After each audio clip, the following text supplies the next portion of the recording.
you can notice from these definitions that if we evaluate them at pi, so setting theta to be pi, then since the cosine of pi over 2 is 0 and the sine of pi over 2 is 1, then you can see that Rx of pi will be equal to minus Ix, and the same will be true for the rest of them. Ry of pi will be equal to minus Iy.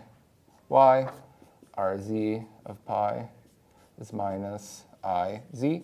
So these are all equal to the Pauli sigma I up to global phase.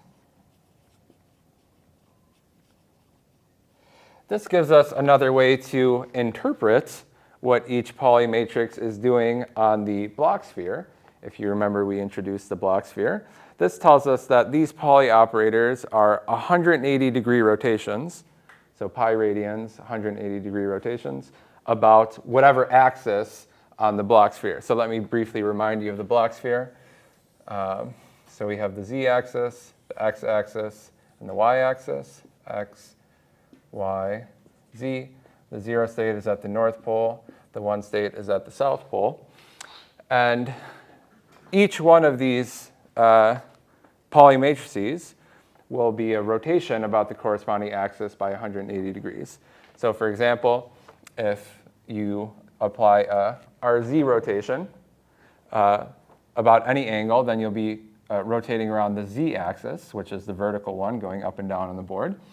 And if you do that in particular for the angle of pi, then that will be a 180-degree rotation.